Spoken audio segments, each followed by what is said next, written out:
gracias a todos, buenos días. Mirad, quisiera pues mostrar casi mi alegría, mi satisfacción de estar hoy con vosotros en un seminario que tiene un título como este y que creo que comparte objetivos y sensibilidad con algunas de las cosas que me han preocupado, sobre las que continúo investigando y de las que en un sentido genérico hoy me gustaría hablaros. Explicaré más adelante en qué consiste la propuesta de lección inaugural que la organización me pidió y el enfoque que he decidido darle a esta charla hoy entre vosotros. Antes de eso, quizás me gustaría hacer un breve prólogo acerca de la capacidad de hibridación que existe entre el paisaje y el tiempo, entre distintas disciplinas de la creación artística y el tiempo y el territorio. En esta propuesta, por empezar con un juego que hacen Louis Kahn y el escultor Isamu Noguchi, un playground, un área de juego para una orilla de Nueva York al río, al Hudson, en Riverside Drive. En una de las propuestas que ellos desarrollan, Louis Kahn escribe una pequeña memoria, ¿no? Aquí veis que juegan a hacer como una suerte de castillo, que no se sabe muy bien si es una arquitectura o es una escultura, y Kahn escribe algo parecido a lo que yo ahora quiero extractaros. Dice: yo no hablé desde una perspectiva arquitectónica y Noguchi no habló desde una perspectiva escultórica. Ambos percibíamos la construcción como un contorno, o más bien como una interrelación de contornos, de manera que pues, era difícil distinguir entre arquitectura o escultura, ¿no? Esta característica que ellos ponen como en liza, ¿no?, en este proyecto de un área de juego, no es sino un juego también de la creación, ¿no? Fundir ámbitos de trabajo de manera que ninguno sienta el suyo como propio, sino más bien los dos como compartidos, ¿no? A mí me interesa también de esta experiencia como del juego del castillo que despliegan Kahn y Noguchi, el hecho de que hay un espíritu por encima de una forma en la arquitectura de un castillo, y seguramente a ellos les preocupa más la historia del juego, ¿no?, como del contorno, que la cuestión política, ¿no?, como el trasfondo, no sé, casi socioeconómico que habría detrás de una forma como esta. Ellos están jugando, ¿no? Conviene no olvidarlo. Decía Kahn también en esta breve memoria que yo estoy extractando que un edificio en construcción a veces tiene más interés que un edificio acabado, ¿no? Decía, un edificio que ha quedado en ruinas vuelve a liberarse de esta atadura del uso, ¿no?, en el caso de un castillo ya digo que podría ser impositivo, y se parece más a esta otra metáfora, decía Kahn, a un niño que juega con su padre a tirarle de la ropa que el padre ha elegido cuidadosamente. Bueno, este es uno de esos sitios, Kahn lo hace en varios momentos de su carrera, en la que Kahn postula aquello de que la buena arquitectura produce buenas ruinas, ¿no? Él, a continuación, en esa memoria, regala, y a mí me parece que es casi un verdadero tributo, un reconocimiento admirado a la obra de Le Corbusier, porque dice lo siguiente: la franqueza arquitectónica del castillo y la imagen rítmica y musical del templo griego se aunan en mi mente para conformar un pensamiento sobre Le Corbusier. Fijaos, ¿no?, lo que le va a decir a Le Corbusier en un discurso, en una construcción semántica que era la memoria de un proyecto suyo, de un proyecto de Kahn, ¿no?, junto con Noguchi. Dice: creo que Le Corbusier, incluso a la luz de sus maravillosas revelaciones arquitectónicas, apenas llegó a iniciar la creación de su gran obra. Me atrevo a pensar en un edificio que podría haber hecho él, en un gran bloque arquitectónico extendido de arriba a abajo en diversos lugares de diversas formas, sin olvidar ni el orden del castillo ni el orden del templo. Escisiones que dieran lugar a los espacios y a los pasadizos del interior inmediato y que condujesen a un glorioso espacio central único, donde los muros y la luz proyectada en múltiples planos, las formas que documentaran su creación, se entremezclasen con la serenidad de la luz cenital. Bueno, hasta aquí la cita de Kahn como de homenaje a Le Corbusier. Me parece un pasaje realmente fascinante porque Kant está como abriendo la puerta a la posibilidad de la narración en torno a un proyecto de arquitectura que en realidad no existe y que él imagina que solo Le Corbusier hubiese sido capaz de producir, ¿no? Se inventa como un relato, el relato de esta especie de forma extraña, ¿no?, que funde castillo y templo, y que él ascribe como a la capacidad de Le Corbusier, y únicamente a la de Le Corbusier, la capacidad de llegar a haber podido construir eso, ¿no? Me parece casi como un homenaje al arquitecto al que uno admira, ¿no? Precisamente en esto que está haciendo Kant junto a Noguchi, que es como un puro juego que nos sitúa como en una fascinación que desde luego yo sí he querido transmitir siempre por la creación, ¿no?, por los maestros que han creado cosas, ¿no?, y también por el valor de la narración en torno a la arquitectura, ¿no? Fijaos, la relación entre Noguchi y Kant en este proyecto y en general la que mantuvieron a lo largo de una serie de años es bien hermosa, y es hermosa sobre todo por su inutilidad práctica. A Isamu Noguchi le llevan muchos años de esfuerzo conseguir que una escultura suya, que algunos conoceréis, ¿no?, Constelación, que él proyecta, que él incluso paga y transporta, él costea su transporte, llegue a ser expuesta en el museo de Kant, ¿no?, en el museo del que será su amigo y al que él antes había tributado como una admiración paralela a la que Kant sentía por Le Corbusier. En este proyecto, en este área de juego, ellos trabajan una serie de meses, desarrollan hasta 5 propuestas, esta es una de ellas. A mí me parece que podría quedar como esta especie de preámbulo a este seminario como testigo de que siempre podemos sentir que jugamos, que mezclamos cosas, que es bello hacer las cosas como sin una utilidad práctica concreta, ¿no?, la utilidad como del crédito de una asignatura escolar. Pienso también en los organizadores, ¿no?, la generosidad, el desprendimiento con el que promueven una actividad de este tipo, que casi yo diría que sufragan pues con la energía casi acumulada de una edición a la otra. Por todo eso creo que hay que dar las gracias a la organización, ¿no?, a los patrocinadores que lo hacen posible, y desde luego al esfuerzo compartido de Inés y de Paulo, a los que no conocía, he conocido a propósito de esta ocasión, y a Miguel y a Pablo, a los que sí que conocía y bueno, a los que les tengo mucho cariño. Ellos fueron alumnos míos cuando yo casi no era ni profesor, ¿no?, era un becario y apenas sabía pues, más que ellos. Seguramente sigue siendo así, no sé quién sabe más de los tres. Desde luego me exigían muchísimo en clase, lo siguen haciendo, ¿no? Vengo aquí como con un sentido de la responsabilidad muy alto y bueno, espero que alguna vez pues se la devuelva como en el terreno contrario, ¿no? Seguro que sí. Fijaos, esta cita inicial del castillo, la novela inconclusa de Kafka, que seguro todos habéis leído y que remite como a ese orden, digamos, jerárquico del que hablaba a propósito del castillo y al que se oponían Kant y Noguchi, ¿no? Ellos preferían difuminar contornos y pensar en un juego formal más que de otro tipo.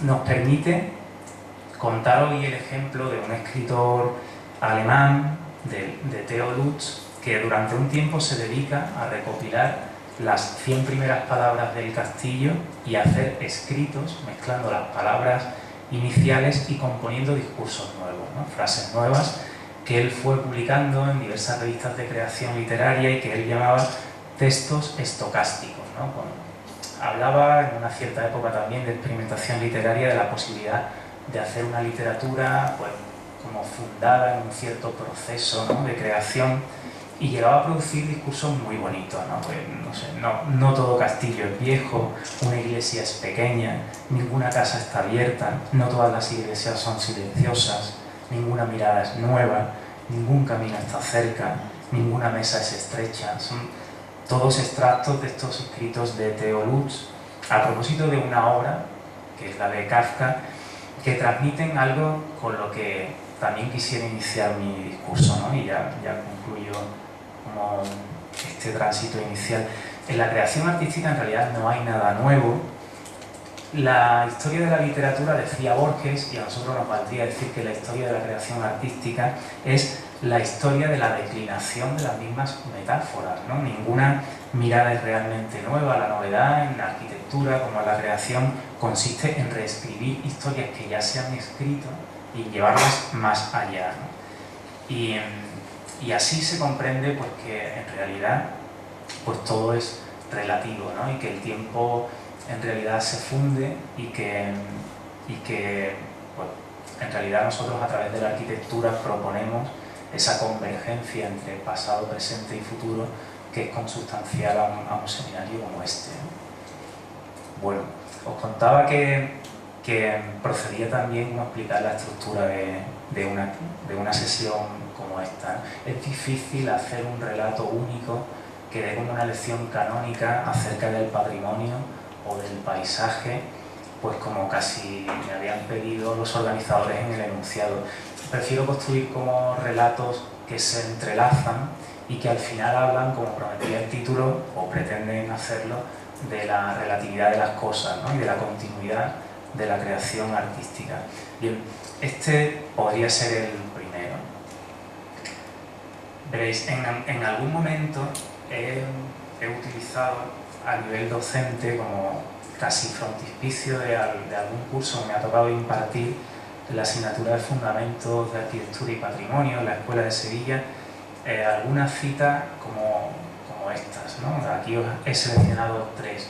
Yo creo que definen muy bien este modo con el que nosotros miramos el pasado, ¿no? La primera cita pues es casi como una lectura psicoanalítica, ¿no? Yo creo que tiene una impronta muy smithsoniana, ¿no? Sabéis que Robert Smithson es un tipo que me interesa especialmente, y esta identificación que funde arquitectura, paisaje con los estratos del pensamiento, que es muy de Robert Smithson, está muy bien definida en esta semblanza psicoanalítica de Carl Jung, ¿no? Bueno, bien vale por eso como casi inicio de cualquier curso como el que he venido dando estos años en la Escuela de Sevilla. La segunda, además de muy hermosa y muy bien escrita, yo creo que nos sitúa en un punto que alguno quizá pudo intuir en la última visita de ayer, ¿no? La que yo tuve oportunidad de hacer ya con vosotros.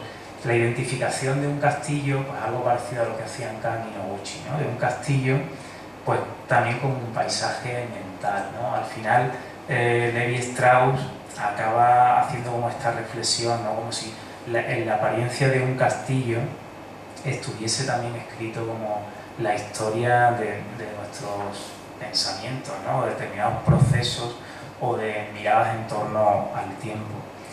La última yo creo que casi no necesita explicación, en realidad justifica, podríamos decir como en condensación, en qué consiste todo lo que nosotros hacemos en seminarios como este, o cuál sería como nuestra aspiración trascendente como futuros profesionales, ¿no?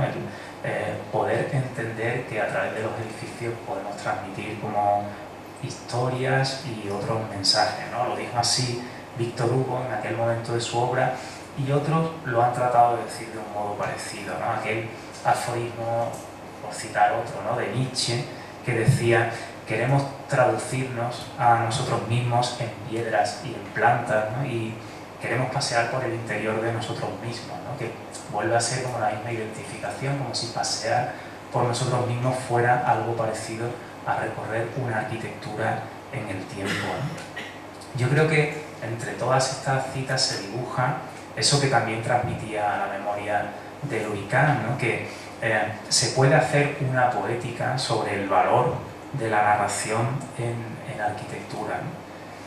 Cuando yo empecé a dar clases en la Escuela de Arquitectura, había estado investigando como becario, ¿no? como futuro autor de una tesis doctoral acerca de paisaje, de territorio, en un lugar que era Manhattan, que también me permitió entender como esta historia de Kang y de Noguchi, ¿no? Como la fructífera continuidad que existe entre distintas disciplinas artísticas, ¿no? Manhattan es un lugar especial y significativo para entender que arte y arquitectura tienen mucho que transferirse, ¿no? O que construir juntas, y también todo esto me permitió entender que metafóricamente, tanto metafóricamente como literalmente, no tienen sentido fronteras entre las disciplinas de la creación artística, ¿no? Los artistas de esta generación, de los 70, de los 60, en Manhattan, entendieron muy bien que había que saltarse fronteras entre un arte encerrado en galerías y un arte en el territorio. Jugaron siempre a explosionar esas fronteras. Y sobre eso investigaba yo, sobre paisaje, territorio, continuidad de las artes, cuando recibo el encargo docente de empezar a dar una asignatura como la de patrimonio. Entonces, comprendo entonces que quizá paisaje y tiempo pueden llegar a fundirse y, bueno, rodeado de dos compañeros excelentes, ¿no? Ricardo Alario y Juan José López de la Cruz, construimos un programa que aquí hemos querido transmitir con los 4 cuadernos, ¿no? Nosotros llamamos así, que compendian todos los escritos que algunos de vosotros sabéis que repartíamos semanalmente en compañía de nuestras clases, ¿no? Los hemos decidido agrupar así, a la vuelta del verano serán finalmente editados, pues fundamentos, ¿no? Viajes, arqueologías, tiempo. Resumen, mejor que cualquier otra diapositiva, en qué consiste esta continuidad de paisaje, tiempo, como de investigación y de producción arquitectónica que hasta ahora yo he querido transmitiros y que lo hicimos también a modo de trío durante unos años en la Escuela de Arquitectura, ¿no? Mirad, decía también Nietzsche, ¿no?, por citar otro aforismo, que lo que tiene historia no puede tener definición.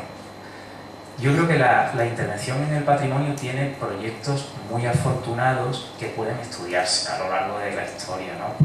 No sé, Palladio en la Basílica de Vicenza, Le Corbusier en Venecia, Dolgas en sus obras de Múnich, Piccionis en Atenas, Asplund en Göteborg, Soto de Moura en sus Pousadas, Siza, Tuñón Mancilla, Juan Domingo, Antonio Jiménez Torrecilla, Zumthor en las ruinas de Chur, Moneo en Mérida, Chipperfield en Berlín. Y precisamente porque hay una historia, no tiene sentido hablar de definiciones, ¿no? Creo que pese al intento que hacen algunos, deberíamos liberarnos, precisamente porque están los proyectos, ¿no?, que construyen esta historia, de intentar hacer definición alguna. Yo no creo, y lo defiendo firmemente, en ningún dogma patrimonial, en ninguna carta, en ningún documento canónico. Por eso nunca los explico, por eso no los encontraréis en esta lección inaugural. Creo que no tiene ningún sentido postular la reversibilidad de una intervención en el patrimonio, porque no creo en la reversibilidad de nada. Creo que no tiene sentido defender la distinción de lo nuevo y de lo viejo, porque yo no sé qué es nuevo y qué es viejo, porque yo creo que todo es relativo, porque creo que todo es continuo. Por eso también algún relato de esta charla pretende construirse literalmente sobre esta relatividad de los dogmas y de los paradigmas supuestos de la intervención en el patrimonio. Tenemos los proyectos, proyecto a proyecto, actos sensibles, creativos y libres, que se construyen uno a uno, cada uno sobre la lógica que el estratega oportuno haya decidido. Yo quisiera también citaros como otra fuente habitual para nosotros, que es la literatura de Marguerite Yourcenar. Marguerite Yourcenar en un determinado momento se inventa un libro apasionante que es Memorias de Adriano, donde ella habla por la voz de Adriano, ¿no?, como autor y personaje fundidos como en una obra de creación literaria pura, ¿no? Bueno, hace poco, seguro, este mismo domingo habréis visto en el País Semanal, los que lo leáis, ese intento tan poético, ¿no?, del muro que Adriano traza, como de este a oeste, separando Escocia de Inglaterra. No era esa la separación que él quería construir, como induciendo más bien, porque eso no era defensivo, como induciendo un límite posible, indeterminado de su imperio. Adriano es un tipo fascinante y lo es más contado por Marguerite Yourcenar. En un determinado momento de esta obra dice Marguerite Yourcenar esta cita, ¿no? La palabra escrita me enseñó a escuchar la voz humana, como las grandes actitudes inmóviles de las estatuas me enseñaron a apreciar los gestos. En cambio, y posteriormente, la vida me aclaró los libros. Bueno, aquí Marguerite Yourcenar está postulando esta misma continuidad, ¿no?, entre lo que se escribe, lo que se lee, lo que se crea, la vida y la obra fundidas como una existencia continua, ¿no? Aquello que ya hemos defendido de Víctor Hugo, la arquitectura como el gran libro donde se escribe la historia de la humanidad. Un escritor en realidad es como alguien que persigue siempre rastros, ¿no? Decía la poetisa Anne Sexton que el escritor es aquel que es capaz de convertir los muebles en un árbol, ¿no? Bueno, el escritor está continuamente siguiendo como el rastro de la figura humana en las cosas, ¿no? Pues en el pozo que deja un vaso en una mesa intuye una presencia próxima, en una puerta entreabierta, ¿no?, en una baldosa más gastada por el paso a lo largo de los años, en el cerco que deja un sudor, ¿no?, en el respaldo de una silla. Todo eso permite al escritor, pues, componer un relato probable de lo que ha pasado, ¿no? Yo creo que la tarea nuestra, ¿no?, como de arquitectos en el tiempo, consiste también en algo parecido, ¿no?, en rastrear las huellas humanas en los edificios, ¿no?, en leer ese libro del que hablaba Víctor Hugo, ¿no?, el gran libro de la humanidad. Hombre, muy modestamente yo pretendo hacer eso, ¿no?, a lo largo de escritos o de investigaciones, mezclando, pues, la prosa y la lírica, ¿no?, por decirlo de algún modo, como lo concreto y lo más trascendente. En realidad todos nosotros intentamos siempre investigar, desde luego este seminario lo propone, ¿no?, casi entre los objetivos, esa continuidad entre lugares y proyectos, entre lugares y tiempos, entre proyectos y momentos, ¿no?, saltando siempre o diluyendo las fronteras físicas y simbólicas, ¿no? Al terminar la carrera, yo empecé a colaborar en el estudio de Juan Luis Trillo, que quizá haya sido profesor de alguno de vosotros, en el instante preciso en el que empezaba a cobrar forma este proyecto que él construye en Jerez, la intervención en el antiguo patio de los novicios del convento de San Agustín. Yo asistí fascinado, no creo que se pueda llamar de otro modo, a la colaboración en el estudio de Juan Luis, al proceso por el que un croquis como este se convierte en un edificio, pasa del papel al territorio, ¿no? Yo no voy a explicar el proyecto, él lo hará mucho mejor que yo, quizás seguro conocéis el proyecto. Se trataba, pues, de un antiguo convento en el que antiguamente se habían desarrollado otros usos y posteriormente el convento tuvo como otras utilizaciones, en el que en un determinado periodo hay que intervenir, ¿no? El convento en torno al 18 y 19 sufre la ocupación de las tropas francesas, se deteriora, tiene un uso militar, llega a usarse incluso como un cuartel, como cuadras en algún determinado momento. Fue pasando distintas ocupaciones y distintas degradaciones, ¿no? Primero había sido un hospital, luego fue un convento y luego pasó a tener este uso militar, ¿no? Había que construir ahora una oficina técnica para la gerencia de urbanismo del Ayuntamiento de Jerez. La experimentación consistía, bueno, aquí veis restos del antiguo, o sea, la fachada del antiguo convento, ¿no?, abajo, y aquí veis como el convento mucho más deteriorado, el patio cuadrado, el patio de los novicios en el que nosotros interveníamos, ¿no?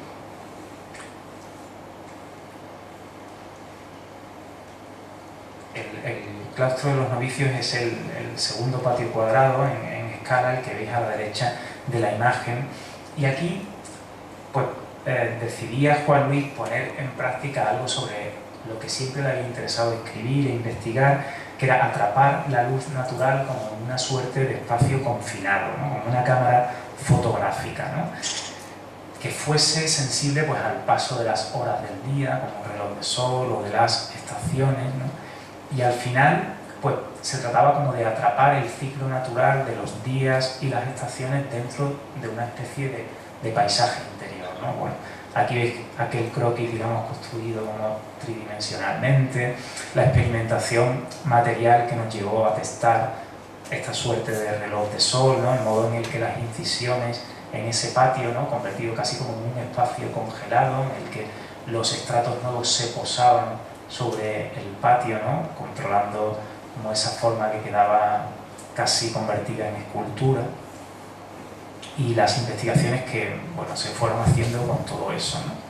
Bueno, el proyecto casi prefiero que seáis vosotros los que lo estudiéis o que alguna vez se lo escuchéis contar a Juan Luis. A mí hoy me gustaría trazar dos pequeños relatos a propósito de este proyecto.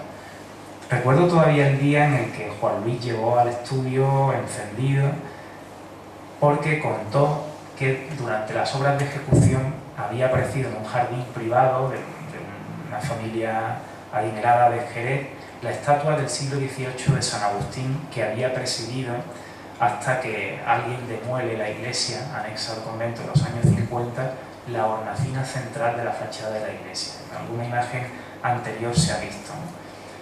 La estatua fue restaurada, la estatua del santo, y se trasladó al interior del patio del convento y fue colocada en uno de esos huecos que habéis visto, que nos sirvieron como para experimentar con la luz en la maqueta. No teníamos noción de que esta escultura fuese a aparecer, como podríamos haberlo sospechado, ¿no? Y resultó que uno de los huecos, que tenía como un sentido arquitectónico experimental, pasó a tener también un sentido histórico, ¿no? Una suerte de proyecto encontrado en el camino. Lo colocamos en uno de esos huecos, en una altura coincidente con la misma que el santo había ocupado encima de la puerta de la iglesia, ¿no? Presidiendo la entrada. Al final aquel hueco pasó a tener casi el carácter de hornacina, ¿no? Una especie de capilla. Entonces Juan Luis me pidió que escribiese una especie de leyenda, ¿no? Que explicara esto, pues, o sea, a las instituciones, ¿no? Como pidiendo permiso para que nos dejaran colocar el santo allí. Y hoy lo miro como con verdadero cariño, ¿no? Me parece como un pasaje, pues, modestamente entrañable, porque seguramente desde entonces, ¿no? En clases o en escritos, pues he seguido haciendo lo mismo, ¿no? Aquel cuento seguramente sería torpe, pero yo lo recuerdo con cierta emoción, ¿no? Yo entonces pues no había leído a San Agustín, ¿no? Todavía yo decía San Agustín sobre, bueno, si me preguntáis qué es el tiempo, no lo sé, cómo explicar en qué consiste el tiempo, no sabía, pues lo que puedo saber ahora, pues, de Duchamp, ¿no? Del ready-made, del objeto encontrado. Tampoco había leído, no lo recuerdo, yo creo que no había leído a Jules Senet, ¿no? En el tiempo gran escultor, y comprendí entonces aquel pasaje que ya utilizaba, un segundo pasaje, ¿no? Junto a aquel de Memorias de Adriano, un pasaje que ya utilizaba en esta obra, El tiempo gran escultor, y con el que yo decidí empezar, el que podría ser como el libro que construí con gran parte de lo aprendido en la asignatura de patrimonio, que es Sueños y polvo, ¿no? Cuentos de tiempo sobre arte y arquitectura. La cita de Jules Senet a la que me refiero dice algo así, ¿no? El día en que una estatua está terminada, su vida en cierto sentido empieza. Se ha salvado la primera etapa que mediante los cuidados del escultor la ha llevado desde el bloque hasta la forma humana. Hay ahora una segunda etapa, la del transcurso de los siglos, a través de alternativas de adoración, de admiración, de amor, de desprecio, de indiferencia, por grados sucesivos de erosión y desgaste, que la irá devolviendo poco a poco al estado de mineral informe al que la había sustraído o del que la había sustraído su escultor. Bueno, seguramente alguno que conozca este pasaje pensó en todo eso en la última visita de ayer.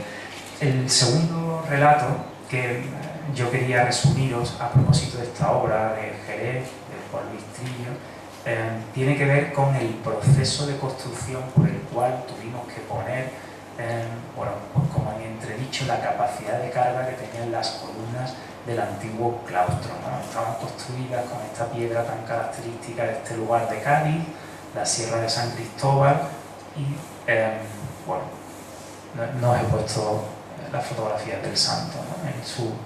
en su lugar final de destino.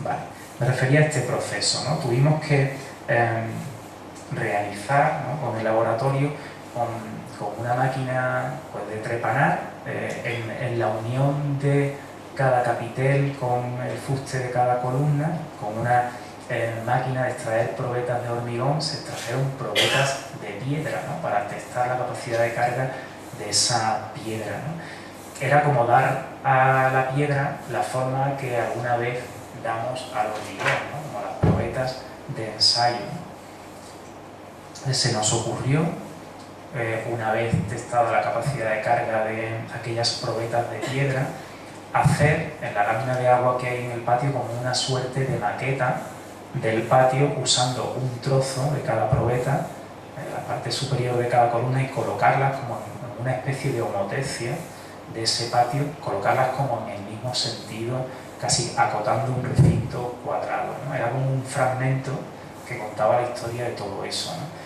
Claro, aquí tenéis como la antesala también de otras investigaciones muy características, ¿no? Todos los artistas del land art que trasladaban fragmentos, ¿no? Para explicar el todo de un territorio, que pasaban del territorio a una galería. Aquí tenéis también como una pequeña teoría jerezana del lugar y el no lugar de Robert Smithson.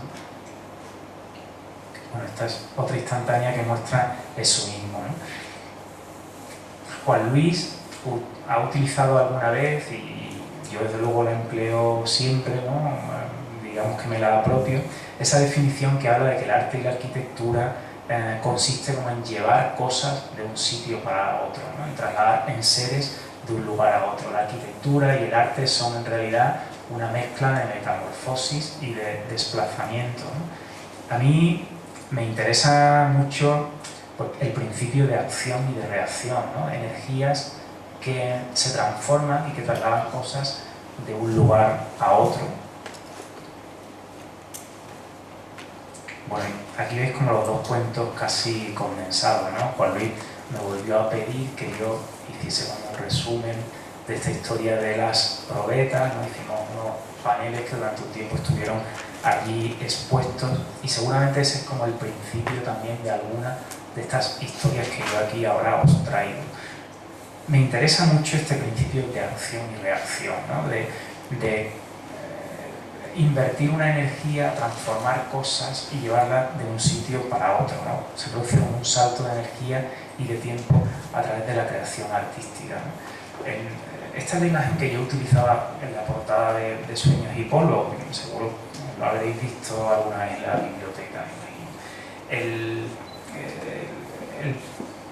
El proyecto, bueno, que podríamos entender que está escondido detrás de todo esto, consiste en saber mirar pues historias que uno se encuentra en una obra, ¿no? En cierta ocasión un amigo, que era Ricardo Alario, este compañero que antes os he citado, me enseñó, sabiendo de mi interés por los objetos encontrados, ¿no? por las series artísticas, por las colecciones, me enseñó estos dos rodamientos de acero que conservaba de una visita a una obra. El primero es la piedra, digamos el rodamiento de acero todavía en bruto, y el segundo aparece como muchos días después en uno de estos ciclos, bueno, por los cuales la bola de acero ha chocado contra las piedras del hormigón y finalmente ha acabado pareciéndose como a una de ellas, ¿no? Bueno, recordar la historia, ¿no? Las probetas de piedra se parecían al hormigón. Bueno, ¿qué es lo que pasa en una hormigonera? En una tolva de hormigonado, las bolas de acero que generarán futuros hormigones acaban pareciéndose a las piedras del río contra las que chocan, ¿no? Como otra historia sublimada de acción y reacción, ¿no? Igual que el hormigón, en cierto modo, se acaba pareciendo a la madera, que le da forma, ¿no? y guarda como la huella de sus vetas, ¿no? Reproduce sus nudos, como cuando la poetisa sabía ver el mueble o el árbol en el mueble, ¿no? Pues este trozo de acero había acabado pareciéndose a las piedras del río contra las que chocaba, ¿no? Ese era en realidad también como el experimento de encerrar en una tolva algo que pasa en la naturaleza, pero en una escala mucho más amplia del tiempo, ¿no? La naturaleza erosiona, ¿no? Y abrasa. Ayer en la última de las visitas lo veíais clarísimamente, ¿no? La erosión de un glaciar diferida en el tiempo acaba produciendo como el efecto de escalado sorprendente, ¿no? Subyugante de una piedra que acaba teniendo como la morfología de un canto rodado de un río, ¿no? Entre estas dos piezas de acero, de luego, había un salto en el tiempo y había, de nuevo, como una manipulación de la energía, ¿no? Bueno, cuando a mí Ricardo Alario me enseñó aquellas bolas de acero, pues había otras muchas cosas que yo tampoco conocía, ¿no? Luego he descubierto que hay artistas, porque en realidad todo tiene que ver con todo, que investigan sobre esto mismo. El mexicano Gabriel Orozco, mexicano afincado en Nueva York, sabéis, se ha dedicado en muchos momentos de su trayectoria artística a producir lo que él llama las piedras manipuladas, ¿no? Él coge piedras y las talla de manera que acaben pareciéndose como a piedras del río, ¿no? Las manipula, talla su superficie. Desde luego son como experimentaciones sobre procesos que a mí me interesan mucho. En 1992, Gabriel Orozco produce esta obra que él titula de un modo muy significativo La piedra que cede. Pero nuevamente, ¿no? Él sigue jugando, igual que Kan y Noguchi, o que hicimos pues, a propósito de las historias del proyecto de Jerez, porque esto no es una piedra, obviamente.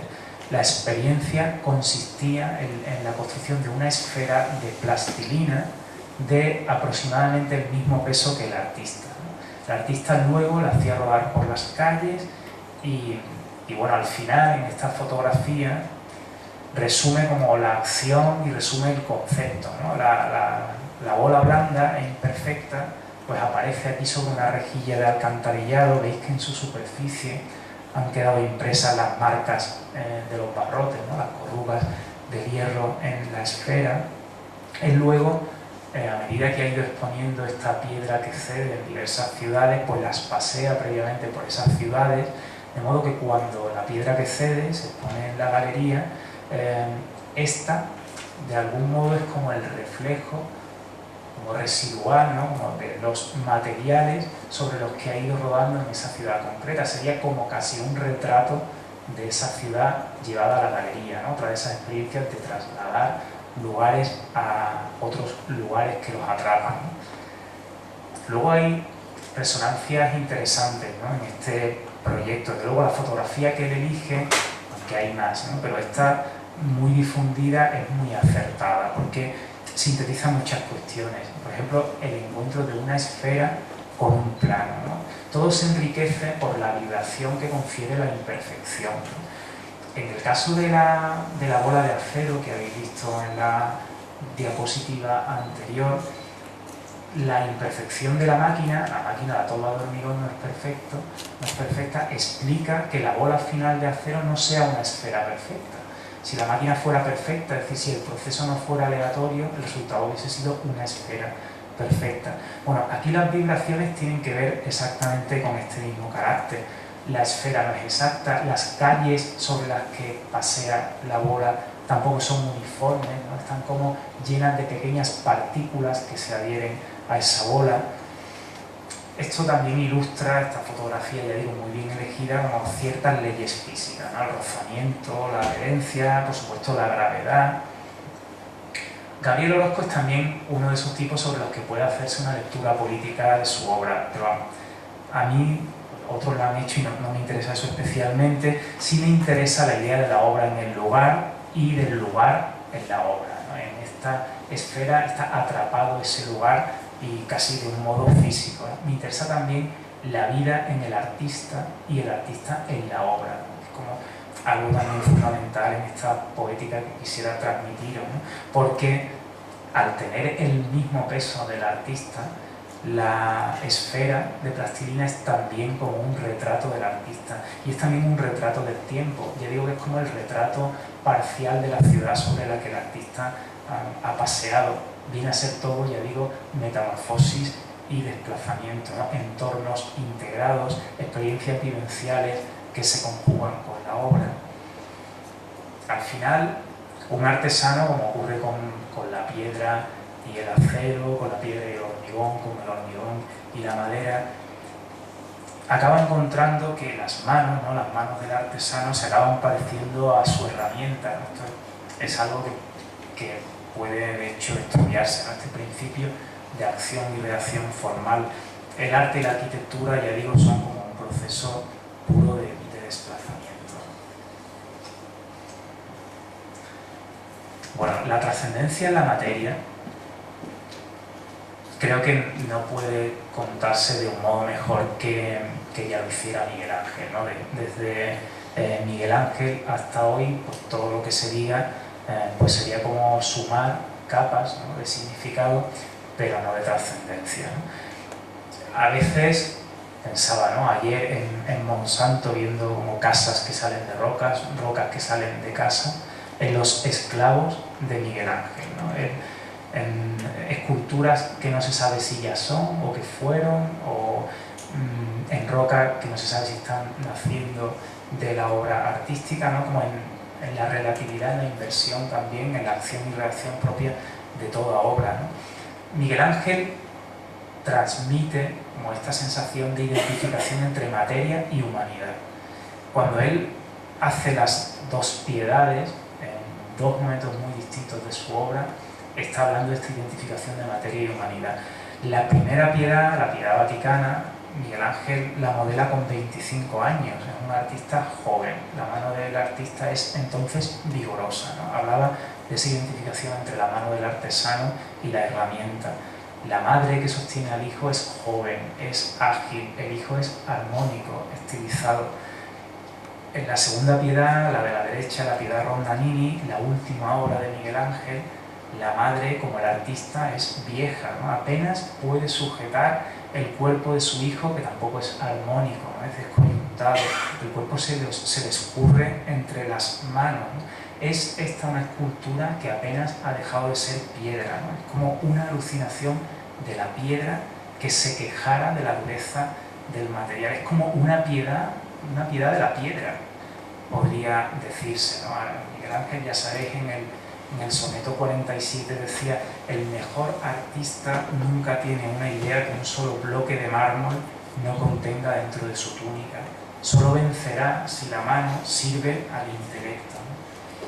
Bueno, ya digo que no puede contarse como en un sentido más trascendente esta identificación, pero en esta escala amplia del tiempo, para nosotros, la piedra que cede de Gabriel Orozco o la piedad de Miguel Ángel vienen a significar lo mismo, ¿no? Con esta historia de argumentos relativos. En alguna ocasión, algunos me habrán escuchado contar esta obra de Josep Boy, ¿no?, de los 7000 robles, que ahora no voy a contar, pero quisiera que os quedéis con este dibujo por el cual, el que él traza a mano, ¿no?, como en la circular de captación de fondo. La piedra de basalto y el árbol de roble que crecerá junto a la piedra se parecen, ¿no?, se hermanan, uno acaba pareciéndose al otro. La piedra echa semillas, ¿no?, el árbol pues crece como hacia arriba o la piedra hacia abajo. Es como esta historia juanramoniana de las raíces y las alas, ¿no? Había un poema muy bonito de Susana Benet, ¿no?, que hablaba de esta misma historia, ¿no?, de piedras y maderas que se parecen. Decía: con qué fijeza el gato mira el árbol inmóvil tras la ventana, qué remota quietud comparten ambos, se adormece en el gato la madera, abre el árbol los ojos extasiados. Es esta historia pues como de semejanza, ¿no?, como de transferencias casi morfológicas entre una cosa y la otra, ¿no? En la cantera que os citaba anteriormente, ¿no?, la de San Cristóbal, la que está como entre el puerto de Santa María y Jerez, la que había servido para las columnas del patio de San Agustín, se da una situación muy curiosa que permite hacer como esta suerte de viaje en el tiempo, por la relatividad del tiempo, que hoy estamos intentando, ¿no? En la cantera de la piedra de San Cristóbal, si en un determinado momento entramos, ¿no?, descubrimos como esta especie de pasadizo, pues nos encontramos este sorprendente vacío interior, que tiene como algo de aquella cita de Kant, ¿no? Como entre el castillo y el templo, el espacio que finalmente, con diversas formas escindidas, tiene una iluminación cenital. Durante muchos años, hace muchos siglos, la piedra que sirvió para construir la Catedral de Sevilla se extrae de esta cantera, con una energía invertida, se traslada, se lleva a Sevilla y se construye la catedral, ¿no? Eso que algunos han definido como la gran montaña hueca. La relación de positivo y negativo entre esta cantera, la piedra que se extrae y permite como alojar este vacío, y la que se construye en otro sitio, viene a compartir como esta historia dual que este relato quisiera transmitir, ¿no?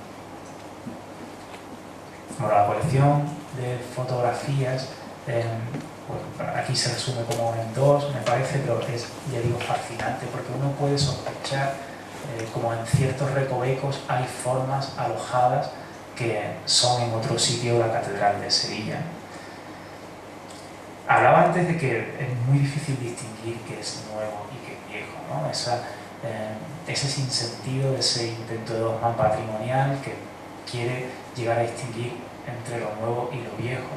En este pasaje de un director que me interesa mucho, de Wim Wenders, en su libro El acto de ver, él habla de la experiencia de pasear por Central Park, que sabéis que tiene como rocas que emergen de la superficie primitiva, como de la plataforma original de la isla, y cómo intuye que en una piedra que tiene junto a su hotel, pues comprende que aquellas piedras tienen más historia que la ciudad, pese a que esta misma afirmación de Wenders es controvertida y sería muy relativa, ¿no? Como en realidad intentaré luego demostrar, pero me parece que transita como también esta misma señal. En Sevilla hay un tipo muy curioso, se llama Mario Parra, que se define como especialista en geología urbana, ¿no? Y él, bueno, me pasó esta fotografía, tiene más, ¿no? Tiene muchas muy bonitas. Es una piedra del edificio del rectorado de la Universidad de Sevilla, en la calle San Fernando, de la antigua fábrica de tabacos, y en ella veis como la forma de un fósil marino que se ha quedado grabada en la piedra, ¿no? Mario hace un recorrido casi turístico, hace como de guía por Sevilla, otro lo hace por Córdoba y otro por Cádiz, en el que va enseñando cómo en determinados edificios de Sevilla o de estas ciudades puede seguirse el rastro de la fauna marina anterior y posterior a la extinción de los dinosaurios, ¿no? Él dice, los identifica, ¿no? Les pone nombre, pues no sé muy poco de todo esto, ¿no? Pero pues amonites, belemnites, braquiópodos, corales, pectínidos, equínidos, los va nombrando y los va datando como en diversos periodos, pero todos están atrapados en las piedras de nuestros edificios, ¿no? Como en ese gran libro donde está escrita la historia de la humanidad, ¿no? Al decir de Víctor Hugo. Bueno, este relato, que es el primero de los 4 que hoy traigo y que van como en orden creciente, ¿eh? Lo abierto para vuestra tranquilidad, el primero es el más largo de todos. Este relato tiene que acabar con Le Corbusier, ¿no? Claro, Le Corbusier pasea, atrapa formas fósiles y algunas acaban convertidas en edificios. Hoy lo quiere contar así y nosotros, si una historia está bien contada, pues siempre estamos dispuestos a creerla. Bueno, cuando se fotografía, ¿no? Como tocando la textura rugosa del hormigón y juega con la proyección de la sombra de su mano sobre el material, bien podría estar pensando como en todo este juego, ¿no? de materiales, de positivos y de negativos, de energías transferidas, porque él juega a lo largo de toda su vida, ¿no? Con esta historia del encuentro, ¿no? La mano abierta que le obsesiona, que dibuja durante 30 años, que intenta construir en la India, finalmente sabéis que no se construye sino hasta los años 70, cuando él ya ha fallecido, es decir, muchos años después. La mano abierta es la historia de un encuentro del aire y de la forma. Y bueno, la mano abierta está también en el modulor, ¿no? Con esta historia del entrelazamiento del espacio que hay entre las cosas y los objetos en sí. Le Corbusier, pues, claro, pasea, habla de los objetos a reacción poética, ¿no? Objetos que la mirada rescata de un lugar y lleva a otro en un proceso de nuevo de metamorfosis y desplazamiento, ¿no? Acaba contando aquello de que el cangrejo encontrado en la playa acaba siendo la cubierta del edificio de Ronchamp. Bueno, lo dibuja, digamos, acopia a lo largo de muchos paseos durante muchos años en las playas del Mediterráneo, ¿no? Donde finalmente él elige que quiere acabar pasando sus últimos años, ¿no? Durante los años 30 se dedica con insistencia a fotografiar, todas son fotografías privadas de Le Corbusier, las formas del agua en la orilla, el modo en el que las mareas dibujan superficies que cambian de un día para otro, ¿no? La marea baja, bueno, viene la noche, la superficie se regenera y al día siguiente pues, hay como otra historia. Fotografía las huellas del agua en la orilla, las huellas de su pie en la arena, ¿no? Nuestra historia de nuevo de positivo y negativo. Hay un determinado momento en el que esto le interesa especialmente. La colección de fotografías de los años 30 es muy nutrida, ¿no? Yo traigo aquí apenas una representación muy parca. En el proyecto del pabellón suizo, en los años 30, en París, decide utilizar esas fotografías para decorar el vestíbulo interior, ¿no? Aquí veis como parte de esa fotografía, ¿no? Como huellas, como casi el proceso geomorfológico, ¿no? De la arena, de la piedra, las coloca en este edificio que por fuera ha tenido esa encarnadura de hormigón. Aquí lo veis a la izquierda, en alguna habitación de la planta primera también utiliza, ¿no? Todas esas fotografías suyas de los años 30 acaban haciendo la decoración de este proyecto, ¿no? Y sucede que muchos años después, en los años 50, recordando aquella obra, pues Le Corbusier cuenta este proyecto con este dibujo tan bonito, ¿no? Bueno, conocí este dibujo gracias a la investigación que uno de los organizadores de este curso hizo, ¿no? Un título muy bonito, Los lugares de la memoria, era el trabajo final de máster de Pablo Blázquez, me contó la historia de este dibujo y desde entonces pues, no he podido resistirme a encontrar el lugar perfecto para contarlo yo también, ¿no? Y seguramente sea este, porque Le Corbusier cuenta en este dibujo varias obsesiones, ¿no? La historia de la mano abierta, la historia del encuentro, la historia del entrelazamiento entre cosas y también una cierta historia, pues como un libro, una cierta historia de la humanidad, porque cuenta como un proceso, otro proceso encontrado en una obra. Cuando se empieza a construir el pabellón suizo se descubre a la hora de cimentarlo que está levantado sobre una antigua cantera, otra, ¿no? De la que se habían extraído piedras que han servido para la construcción de París o de ciertos barrios de París. Le Corbusier con este dibujo está contando cómo el edificio, al construir un positivo sobre un negativo, ¿no? Sobre un vacío excavado que está disperso por la ciudad de París, está permitiendo como el encuentro de pasado, presente y futuro, pues como seguramente hemos intentado hacer en este primer relato, ¿no?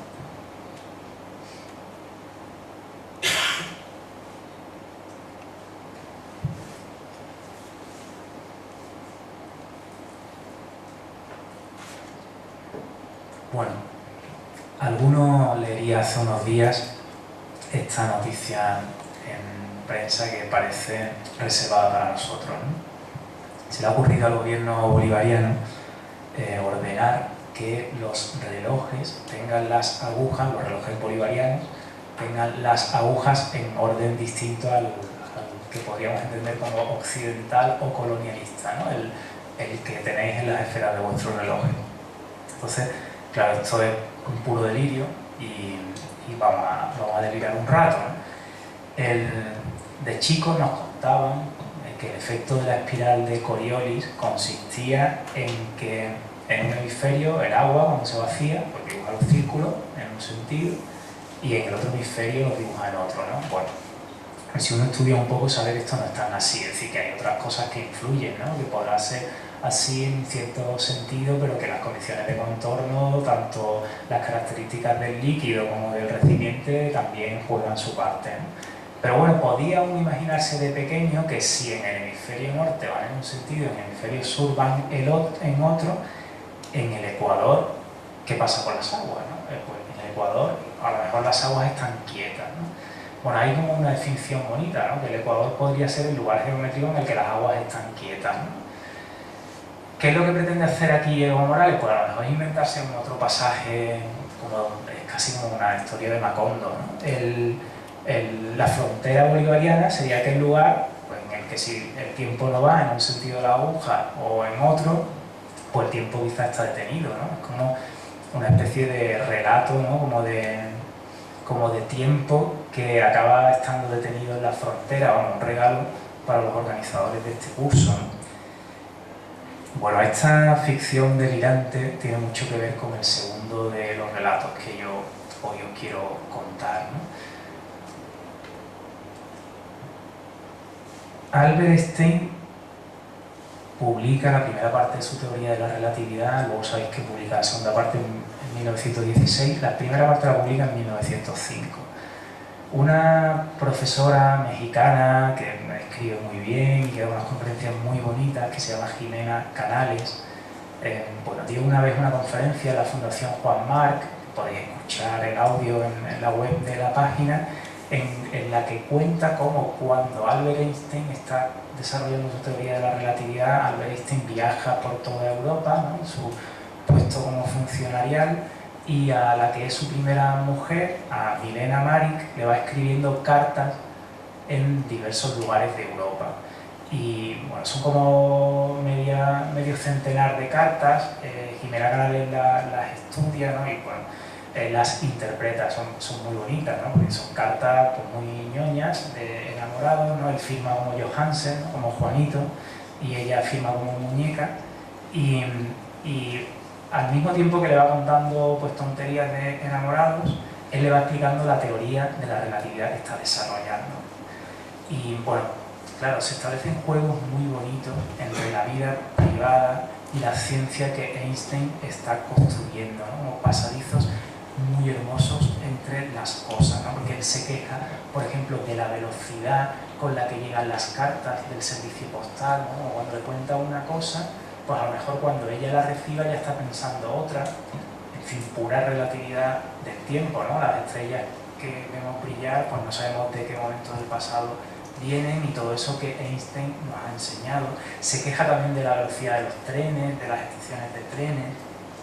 Bueno, son como reflexiones también sobre señales que se mandan al pasado. Bueno, sabéis que la teoría de la relatividad de Einstein pues demuestra esto mismo, ¿no? Que precisamente por eso, ¿no? por la historia de la luz y su desplazamiento, pues no se puede mandar una señal al pasado y por eso no es posible viajar en el tiempo, ¿no? Bueno, el relato paralelo que hace Jimena Canales es muy bonito, ¿no? Yo creo que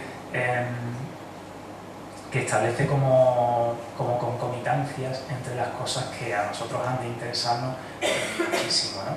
Bueno, aquí Einstein aparece fotografiado en la torre Einstein, ¿no? La torre, sabréis por historia de la arquitectura, que construye Erich Mendelsohn en los años 20 en Potsdam, muy cerca de Berlín. Bueno, en realidad es una arquitectura esta muy particular, ¿no? Que es también como una arquitectura que tiene una existencia un tanto imaginada en el tiempo. Sabéis que Mendelssohn desarrolla como este lenguaje expresionista, ¿no? De arquitecturas que no se sabe muy bien si son arquitecturas o son animales prehistóricos. Bueno, aquí veis la torre, ¿no? Bueno, si aquí veis la torre, incluso en esta experiencia como de reconstrucción, ¿no? Hace poco la torre, bueno, hace poco, en los años 80 la torre se reconstruyó. Bueno, algún profesor la ha utilizado incluso para componer un libro sobre la arquitectura moderna y cómo va siendo restaurada. En alguna biblioteca lo encontraréis. En ese libro se da cuenta de cómo la torre se restaura y al final yo creo que de un modo poco acertado la restauración, digamos, que reproduce tan perfectamente la torre que se construye en los años 20 que no aloja una historia que Einstein se merecería, ¿no? Que es la de la relatividad del tiempo, porque en la historia de la torre debería haber alguna huella de los bombardeos que la torre sufre con motivo de la Segunda Guerra Mundial, es decir, de haber entendido muy mal la teoría de Einstein y que en esa torre dejó muchas cicatrices, ¿no? Bueno, valga esto como para criticar, en cierto modo, ciertas reconstrucciones tan fidedignas y por tanto tan falsas que se hacen en determinadas intervenciones patrimoniales, ¿no? Bueno, a mí me interesa más este momento, ¿no? Antes había empezado a explicarlo quizá anticipadamente. Mendelssohn está en el frente de la Primera Guerra Mundial, en las trincheras, y allí desarrolla su arquitectura impresionista. Son los conocidos como dibujos en el frente. De 1914 a 1917 él está en el frente de guerra, en las trincheras, y produce todos estos dibujos, ¿no? No es de la Torre Mendelssohn, que lo hace a su vuelta a Berlín, pero no deja de ser el recuerdo de aquellos que sí hizo en su libreta de soldado. Estos son, ¿no?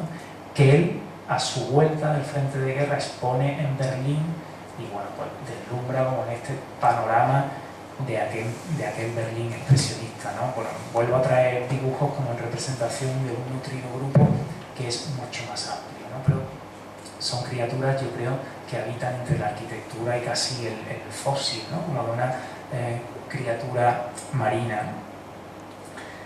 Quisiera recomendaros este libro de Alan Lightman, un libro editado por Tusquets. Como veis, su lectura es deliciosa, no es alta literatura, ya lo advierto, pero sí resulta muy sugerente porque es un libro que permite hablar de lo abstracto y lo trascendente a partir de lo concreto, de lo humilde, de lo pequeño, de lo discreto, de lo cotidiano, de lo que es casi anónimo, igual que, por ejemplo, pretendía hacer Jimena Canales entre la teoría de la relatividad y las cartas de enamorados, ¿no?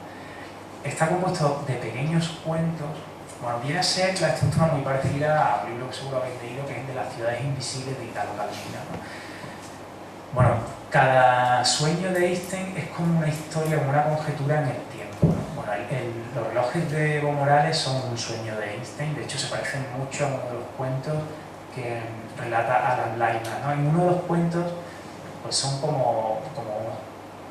pueden ser como unos 30, algunos ya digo que es exquisito, ¿no? En uno, por ejemplo, el tiempo es pegajoso, el tiempo se pega a las cosas y alguna cosa se ha pegado a un siglo y otra parte de esa cosa se ha pegado a otro siglo. Entonces él cuenta que la tragedia de ese mundo es que todos están solos porque una vida en el pasado no se puede compartir con el presente. Cada persona se ha quedado como pegada a un tiempo y está allí clavada y sola, ¿no? Algún cuento de estos sí que podrían ser una buena moralina patrimonial, ¿no? No como aquellos dogmas de los que yo al principio renegaba, ¿no? Habla de otro sueño en el que a medida que pasa el tiempo el orden, en lugar de decrecer, pues aumenta, ¿no? Una inversión de la naturaleza de la entropía, ¿no? Habla en otro que es como casi de Robert Smithson, ¿no? De un lugar que él llama el centro del tiempo, en el que el tiempo, bueno, como la frontera de Bolivia, ¿no? En la que el tiempo está detenido, ¿no? Y entonces, pues a ese lugar, al centro del tiempo, peregrina. ¿Quién puede peregrinar al centro del tiempo, ¿no? Pues los enamorados o los padres que tienen hijos, ¿no? Y claro, en el centro del tiempo, pues el abrazo de un padre a su hijo, pues dura casi eternamente. Los enamorados no se separan, ¿no? O por ejemplo, cuando uno se va alejando de ese centro del tiempo, pues el tiempo va corriendo como a más velocidad. Entonces se producen transversalidades muy interesantes. Mientras se devuelve una sonrisa en el centro del tiempo, pues en el mundo exterior transcurren estaciones, ¿no? O mientras se dice adiós en el centro del tiempo, pues fuera se olvidan las ciudades, ¿no? Claro, sucede que pues, cuando uno viaja al mundo exterior en el centro del tiempo, pues los niños empiezan a crecer rápido, se olvida el abrazo interminable de un padre. Bueno, en lo que dura un beso, digamos que se construye un puente, ¿no? También viene a decir Alan Lightman, ¿no? O ese sueño de Einstein, ¿no? Ya digo, hay algunos que son en realidad casi como cuentos que otros han escrito, seguramente porque, digamos, Lightman se los apropia. Todos habéis visto la película del extraño caso de Benjamin Button, ¿no? O El tiempo que corre al revés, que era un relato descosquilleran y que bien podría ser uno de estos sueños de Alan Lyman, ¿no? O que Alan Lyman pone como en boca de Einstein, ¿no?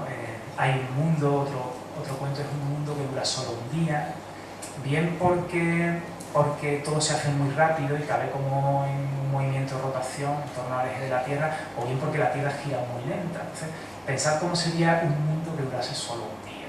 Pues uno nace en una estación y se muere en la misma estación en la que ha nacido, ¿no? De manera que hay quien no ve la nieve o hay quien no ve la primavera, o si uno nace en las horas de la noche, pues empieza teniendo una infancia como muy encerrada y luego cuando ya es maduro pues descubre el mundo exterior. Bueno, son conjeturas realmente muy interesantes.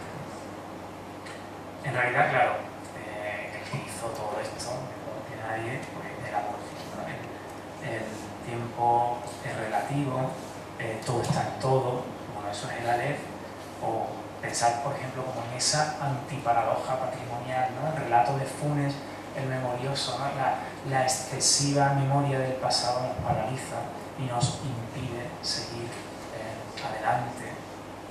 Bueno, ya digo, Borges es conocido como patrimonio de todos y no me detengo a explicar a Borges, ¿no? Pero bueno, incluso en un mundo aparentemente más frívolo como el de la creación hollywoodiense, ¿no? Esta historia como de inventar sueños de Einstein acerca del tiempo está muy presente, ¿no?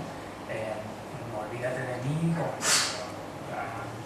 en la película de un guión por la parte fantástica, ¿no? Me parece que está muy bien conseguido, ¿no? Esa lectura discontinua, ¿no? Como ensoñada continuamente del tiempo.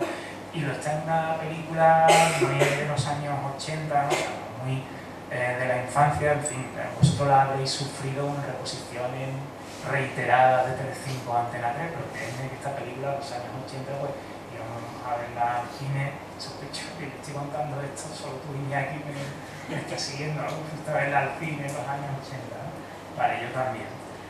Hay un momento muy curioso, sabéis que el científico se tiene que parar en una pizarra y dibujarle a Marty McFly, una gráfica de en qué momento del tiempo está, ¿no? Todo es tan relativo que realmente el espectador no sabe si está viendo en el pasado o en el presente, ¿no? Es como una fusión muy bien conseguida entre las cosas, ¿no? Bueno, volviendo como a la seriedad de la ciencia, un científico que también era un humanista, Erwin Schrödinger, dijo una cosa como esta, ¿no? Mi conocimiento científico de los hechos comprende cientos de millones de años, pero en otro sentido está ostensiblemente contenido en los pocos 70 o 80 años que me han sido otorgados. Yo, en un pequeño punto, en el inconmensurable tiempo, nada incluso en relación al número finito de millones de años que he aprendido a medir y calcular, de dónde vengo, a dónde voy. Esta es la gran cuestión insondable, la misma para cada uno de nosotros. Bueno, vuelve a ser como este discurso acerca de la relatividad del tiempo, ¿no? Nuestra existencia y el modo en el que aprendemos a conocer lo que nos ha precedido o lo que nos seguirá. Yo creo que la física, en este punto la física y la poesía, podríamos decir que investigan exactamente sobre las tres mismas cosas, ¿no? La física como la poesía investigan sobre un nivel que está fuera del tiempo, investigan sobre la unicidad y la continuidad de las cosas e investigan sobre el saber del no saber. Bueno, en ciencia esto podría estar enunciado como que es un nivel fuera del tiempo, de eso habla la teoría de la relatividad. La unicidad, ¿no? La continuidad de las cosas, pues es la función de onda, y la tercera historia, ¿no? El saber del no saber, pues no deja de ser el principio de incertidumbre de Heisenberg, ¿no? Todo esto trasladado a la arquitectura es como el juego bien hermoso de la paradoja, ¿no? Mira, hace unas semanas sabéis que se ha muerto Hans Hollein, ¿no?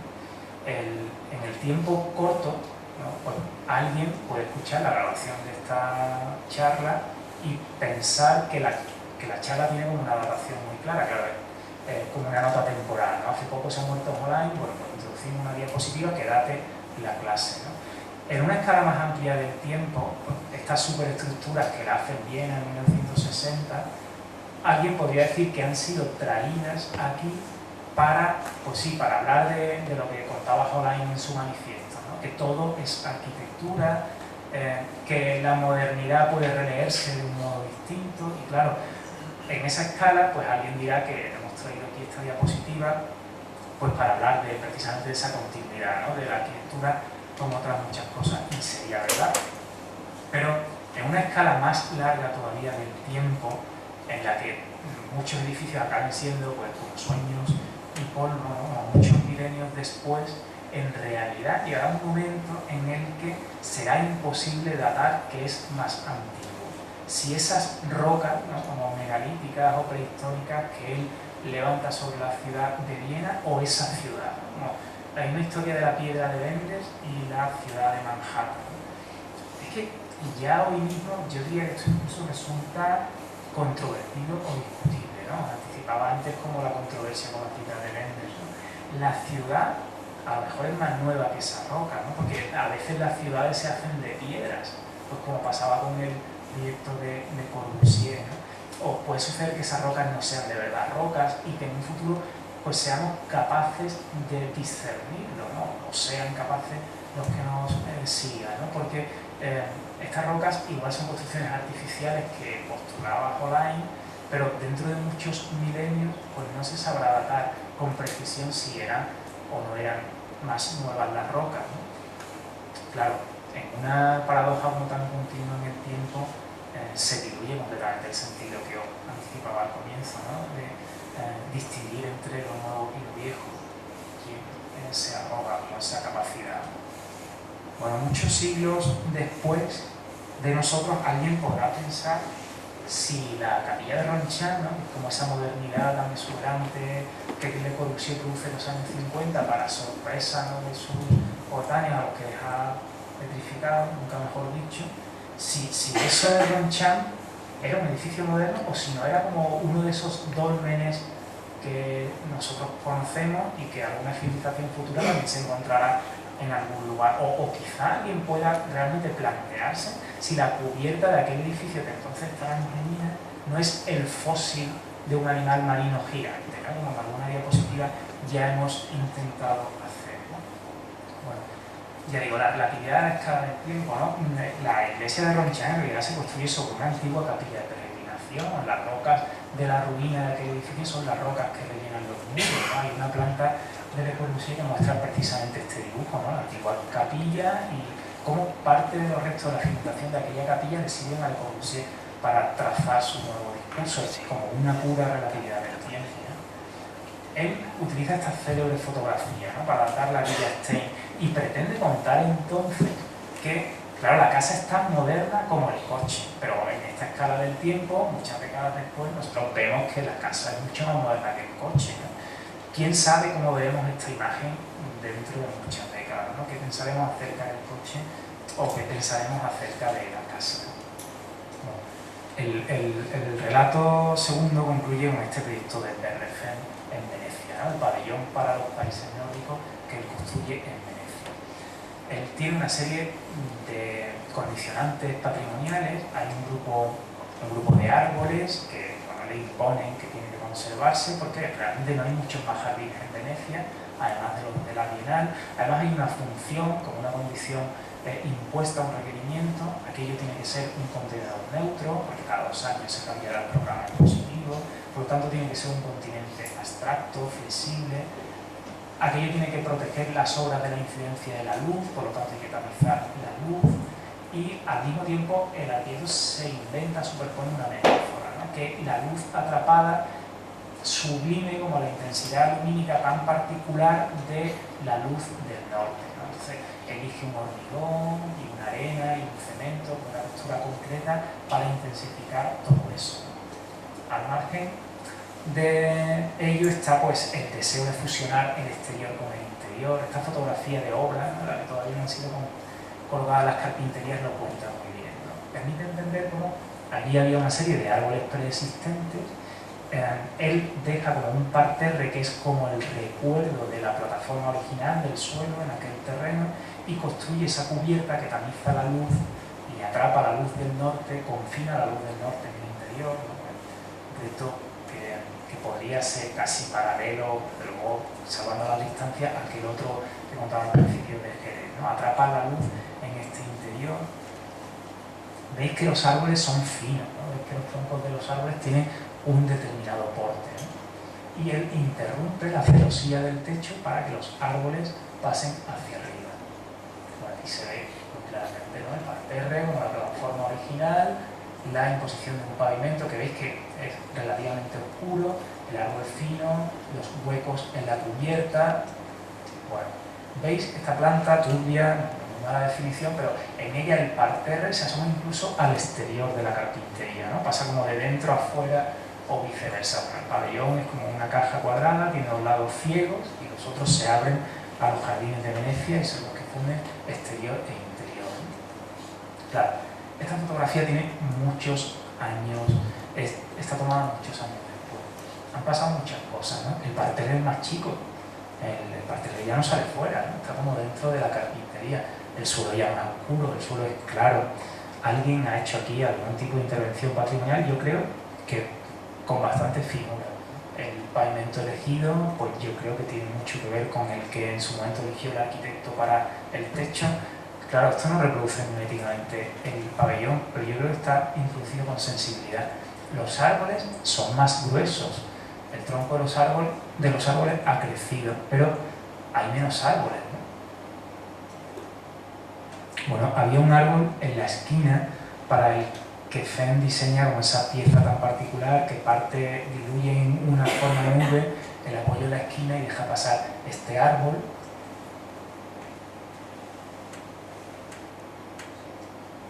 Bueno, estas son fotografías de un viaje que muestran como entre exposición y exposición, pues aquello, pues si uno se salta la valla y se mete dentro, pues está así, ¿no? Como, digamos, casi abandonado, ¿no? Claro, en los años en los que el pabellón ha ido estando inactivo, incluso en la misma obra ya algunos cayeron, los árboles pues no se pueden cuidar y algunos árboles se han perdido, ha ido disminuyendo el número de los árboles, desde aquellos iniciales que veíais, que eran muchos más dentro del pabellón, a estos escasos 3 árboles que perviven de todo aquello, ¿no?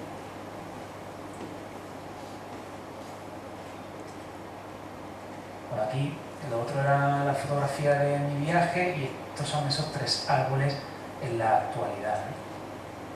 Bueno, y aquí empezáis a intuir qué es lo que va pasando, ¿no? Bueno, desde luego la arquitectura de Fenn nos interesa porque fundía muy bien también el lugar con su obra y atrapaba el paso de las horas y las estaciones y todas esas historias que en la arquitectura nos interesan, ¿no? Pero fijaos en el techo, claro, aparecen huellas que para alguien que lea el edificio sin conocer esta historia son inexplicables, ¿no? ¿Qué demonios es el agujero que aparece en esa cubierta? Claro, ya no hay árbol y la forma en la arquitectura pues acaba siendo hermosa, pero como pasaba con la relación de Kant y de Noguchi, ¿no? Con una cierta inutilidad práctica, ¿no? ¿Por qué ese hueco?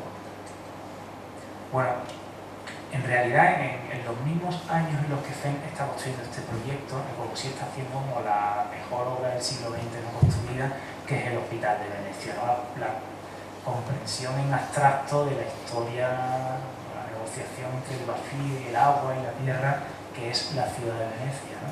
Es esta obra fascinante de Le Corbusier. En el fondo, ¿qué es lo que está pasando en la cubierta del pabellón de Fenn, ¿no? En la que hay huecos y hay entrelazamientos de cosas, ¿no? Y hay como una cierta huella del tiempo?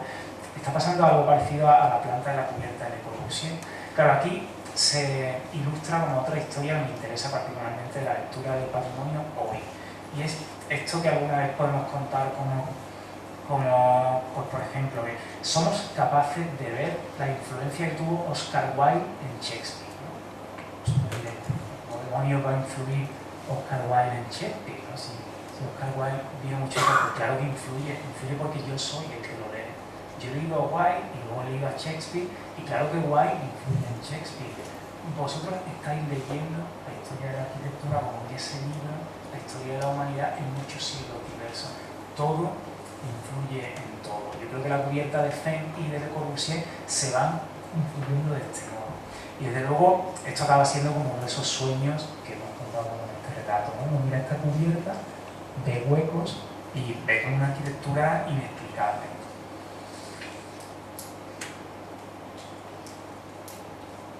Claro, no es que Fenn, por otra parte, pues quisiera respetar los árboles por pura poesía. Él renegó muchas veces de esa condición que él consideraba absurda de que hubiera que conservar los árboles, seguramente porque sospechaba que muchos se iban a ir perdiendo.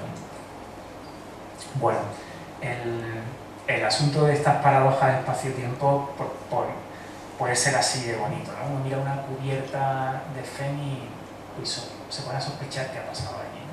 En la película que antes os citaba, en Regreso al Futuro, hay muchos detalles como que pasan inadvertidos, ¿no? Pero claro, algo bueno tiene que Telecinco la proyecte tantas veces, ¿no? Pero acaba uno cayendo en detalles que antes no había visto. Hay un momento en el que Marty huye con el coche en este centro comercial que se titula Los dos pinos gemelos, derriba un pino y cuando vuelve al futuro se encuentra que aquel centro comercial se llama el centro comercial del pino solitario, ¿no?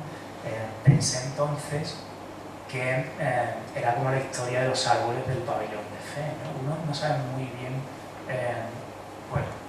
cómo influye el pasado en el futuro en el pasado.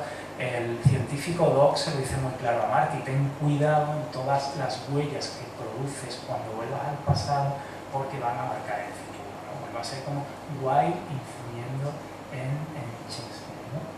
Y bueno, esta fotografía es casi de ayer mismo, ¿no? Resulta, me cuenta un amigo, que ni siquiera el árbol que yo había visto en la esquina, ¿no? En el que Fenn traza esa forma de nube y que habéis visto en las fotografías de mi viaje sí que estaba, ni siquiera ese árbol existe ya, con lo cual esta forma de nube aparentemente para alguien que conozca esto es como inexplicable o como un gesto caprichoso del arquitecto, ¿no? Porque bueno, esto siempre lo habíamos estudiado así, pero ya decía que todo es relativo, ¿no? Bueno, el tercer relato ya queda poco, los dos últimos relatos son más breves.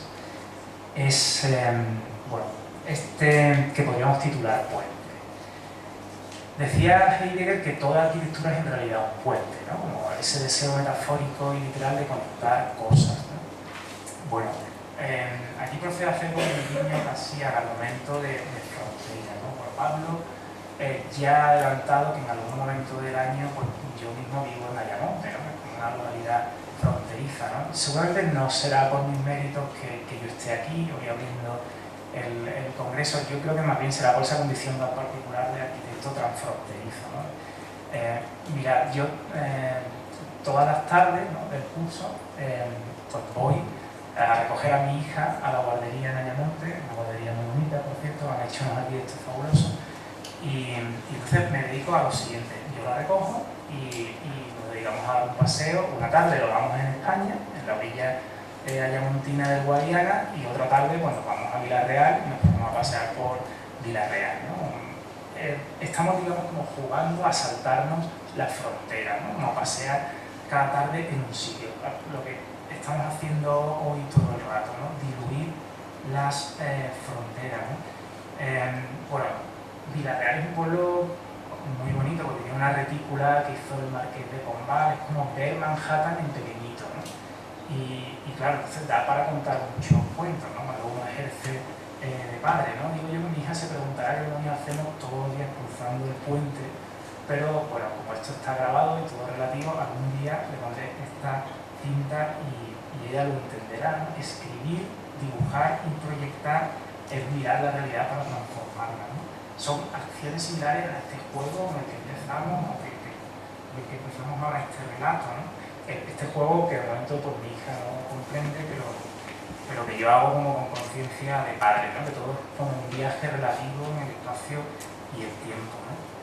Bueno, hay un filósofo sevillano, Emilio Lledó, ya muy mayor, muy sabio, investigador de Platón, que en un libro suyo que se titula El surco del tiempo, un título de libro precioso, es un libro dedicado a Platón.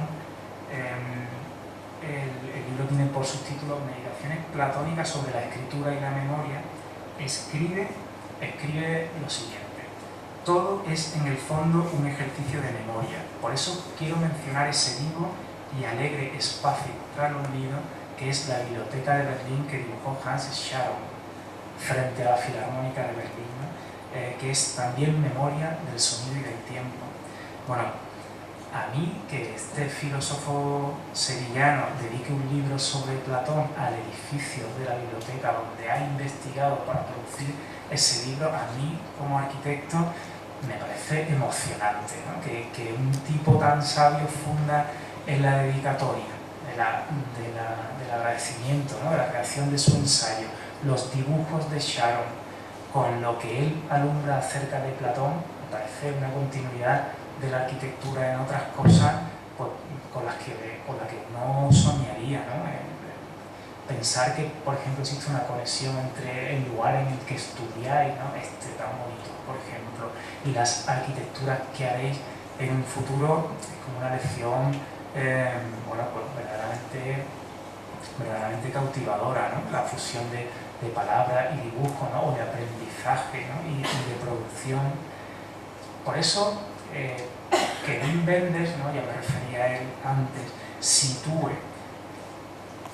la casa donde viven los ángeles en su película del cielo sobre Berlín, en esa biblioteca berlinesa, me parece pues, particularmente bonito, ¿no? Sabéis que habréis visto mucho en la película, los ángeles pasean por la biblioteca, es como la morada o el refugio de los ángeles, ¿no? Bueno, la biblioteca pues, comparte mucho con esos ángeles de Wenders, ¿no? Es como un templo de la polifonía, ¿no? Los ángeles son en su película como criaturas transversales que atraviesan el muro, que pueden atravesar fronteras, ¿no? Yo quería proyectar un diálogo que aparece en un determinado momento de la película de Wenders, ¿no? Y bueno, ahora os explicaré un poco algo del proceso como de construcción de la película y algo también de este diálogo, ¿no? Pero que se escuche bien, prestar atención al diálogo, dura pues, como un par de minutos, ¿no? Sigo sin querer. El verdadero botón me ha patinado. Lo siento mucho, Cari. Cuando subí a la montaña, que en el valle de niebla pareció Cosas por hacer. el fuego junto a los pastos, las patatas en las cenizas, la casa flotante en medio del lago, la cruz del sur, el lejano este, el alto del norte, el salvaje oeste, el gran lago Cruz, La isla distante. Delta de Mississippi. Que cruza al barrio de Kreuzberg. En él decide Wenders localizar esta escena, este diálogo entre el ángel Daniel y el moribundo, ¿no? Tras ese accidente. Bueno, hay en Berlín, de luego, muchas historias subyacentes y acaso esa sea la ciudad perfecta para esta criatura metafísica que es el ángel, para este discurso de Wenders. La película hubiera funcionado igual si Hanke, como durante mucho tiempo hizo, se hubiese negado a construir sus diálogos, él era muy reticente, finalmente sí los hizo y son fantásticos, son tan brillantes como este que aquí veis en su transcripción, porque Wenders hubiera elegido 10 diálogos de la historia de la literatura y en esta historia de la construcción de una obra como un encuentro, pues lo hubiera fundido con algún otro lugar de Berlín y la película hubiera funcionado igual. Yo creo que este diálogo me interesa por contaros el proceso de luego de superposición y como de transversalidad de la figura, de la acción de la película y de la figura misma del ángel, y me interesa porque a partir de aquí creo que se puede construir lo que podríamos llamar como una teoría del proyecto como un encuentro, el proyecto como el encuentro. Habéis visto, ¿no?, en la belleza del diálogo, al final, ¿no?, alguna frase, ¿no?, el sueño de la casa en la casa. Bueno, me gustaría proponer a partir de este diálogo ya hay una teoría del encuentro, del intercambio, ¿no?, la metáfora del intercambio. ¿Qué es lo que ha pasado en este diálogo entre las dos orillas, ¿no?, las dos orillas del puente, ¿no? En fin, como si fuese yo con mi hija paseando por el puente, ¿no? El diálogo entre la criatura inmortal que es el ángel y el mortal, ¿no? Es como un intercambio de referencia, ¿no? Fijaos, ¿no? El ángel se acerca al moribundo invocando lugares lejanos, ¿no? Lugares que son abstractos. Es como un recorrido genérico por el mundo, ¿no? El gran norte, el salvaje oeste, la luz de la mañana, y hay un momento en el que se acerca y toca al moribundo y se diría que intercambia su letanía por acciones cotidianas, por acciones concretas, ¿no? Y el ángel se marcha así, habiendo ganado un rosario de experiencias absolutamente humanas. El mantel blanco, al aire libre, la tranquilidad del domingo, ese final que realmente emociona, ¿no? Mi madre, mi mujer, mi hijo. En eso consiste en realidad el estudio o la investigación o el proyecto. Uno obtiene cosas de un tema, obtiene cosas de un lugar y nosotros le damos cosas a ese lugar. Le damos libros, le damos relaciones, interpretaciones, le damos proyectos, le damos lecturas transversales del tiempo, lo llevamos más allá con nuestra mirada, lo trascendemos. Yo creo que Emilio Lledó llevó más allá la biblioteca de Sharon al escribir sobre ella en un libro dedicado a Platón. Y yo creo que vosotros lleváis más allá la arquitectura cuando dibujáis arquitecturas aprendidas, ¿no? Sobre todo eso creo que gravita la esencia de lo que un arquitecto hace con un lugar. Un arquitecto, al proyectar, intercambia con el lugar lo abstracto por lo concreto del proyecto, ¿no? Mejora la ciudad o el lugar, se mejora a sí mismo. Bueno, el arte también puede ser definido como una conmoción, ¿no? Una conmoción es literalmente movernos de un sitio a otro y hacernos mejores, ¿no? En ese tránsito. Yo creo que esa es la esencia de toda relación intelectual, ¿no? El proyecto de arquitectura es el intercambio de lo abstracto por lo concreto, ¿no? En realidad la poesía, hablábamos antes de asignación entre ciencia y poesía. La poesía en realidad comparte esto con el proyecto de arquitectura, ¿no? A veces la poesía yo creo que lo hace como en los dos sentidos. Unas veces cambia lo abstracto por lo concreto y otra extrapola y digamos lo hace al revés, ¿no? Lo concreto por lo abstracto, ¿no? Pero son como características como del encuentro poético, ¿no? Hablaba del valor de los sueños de Einstein como desde la modestia cotidiana, pues se hablaba de cuestiones absolutamente trascendentes, ¿no? Nosotros podría citar muchos poemas que hacen lo mismo, ¿no? Intercambiar lo abstracto por lo concreto, ¿no? Hay uno, pues, por citaros uno, ¿no? Me resulta muy análogo al diálogo que hacen el ángel y el moribundo, ¿no? Que habla también de lo abstracto, de una cuestión como trascendente de la que es tan difícil hablar y cómo se intercambia eso por lo concreto. Me estoy refiriendo al poema de Lani Holland que se titula Resurrección, ¿no? Lo voy a leer entero, ¿no? Dice que después de esta vida tengamos que despertarnos un día al estruendo terrible de trompetas y de clarines. Perdona, Dios, pero me consuelo pensando que el principio de nuestra resurrección, la de todos los difuntos, lo anunciará el simple canto de un gallo. Entonces nos quedaremos aún tendidos un momento. La primera a levantarse será mamá. La oiremos encender silenciosamente el fuego, poner silenciosamente el agua sobre el fogón y coger con sigilo del armario el molinillo de café. Estaremos de nuevo en casa. Bueno.